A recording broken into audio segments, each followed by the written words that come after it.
Analysis of the Army written communication principles.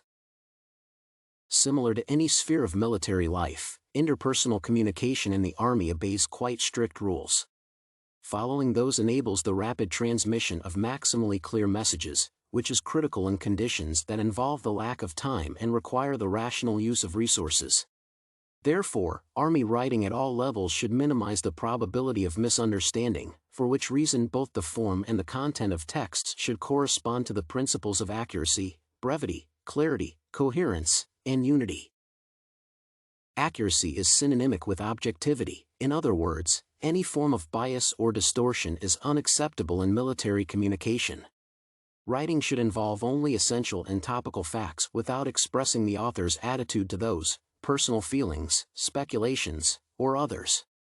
In addition, the need to keep to essentials means to be brief, seeking to reach the minimal possible length of writing. The other requirements to the form involve adding certain explanatory facts or graphs as appendices in case this is necessary. It is worth noting, however, that the brevity of a particular written piece should not compromise the understandability of the message it bears. Finding and maintaining the proper balance of these two parameters, therefore, is among the keys to effective Army writing. The above understandability, to which it is also possible to refer as clarity, actually is the basic principle of any successful communication. In military contexts, however, it gains special importance due to the lack of time to waste trying to decipher the messages. Considering this, military writings should follow certain requirements on style and structure that are common, regardless of the topic. Such universality improves their legibility. One of the essential points is the use of active voice rather than passive because the latter bears the threat of mixing the doer with the action receiver. For the same reason, first-person pronouns are preferable because using them shows who takes responsibility for the actions that a particular piece describes.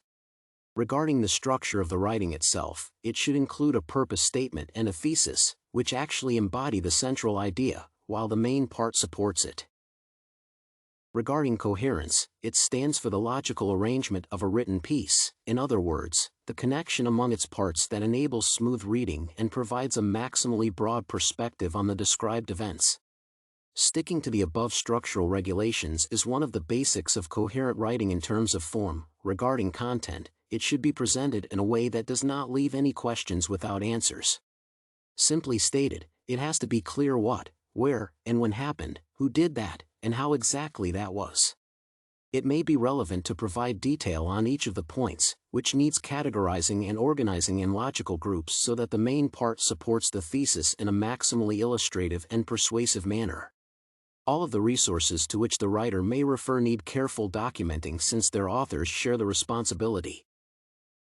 Finally, such a term as unity means that each particular written piece in military communication should adhere to a single idea, transmitting one central message. The same principle applies to the paragraphs it comprises. Each should mention and, if necessary, specify no more than one point. In case there are several major issues to enlighten, the rules presuppose composing separate papers. It is not acceptable to make any remarks or additions that are beyond the main topic, as this not only complicates communicating it but also can make the writing wordy.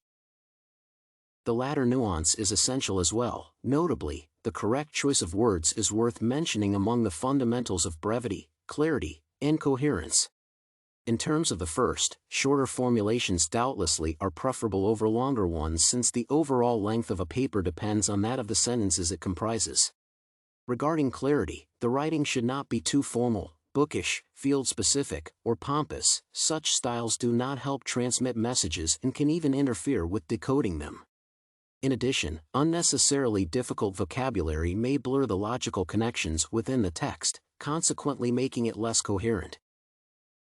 To summarize, both the form and the content of communication in the Army need to adhere to certain rules to allow for maximal effectiveness in the conditions of limited time. Writing should be accurate, which means presenting only the topical facts with a clear reference to resources and no bias. The words should be as few and simple as possible so that nothing complicates identifying the key message of the written piece.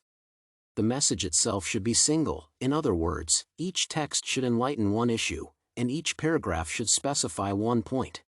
Finally, it is essential to connect the components logically to ensure the coherence of the writing and, subsequently, minimize the probability that the addressee misunderstands it.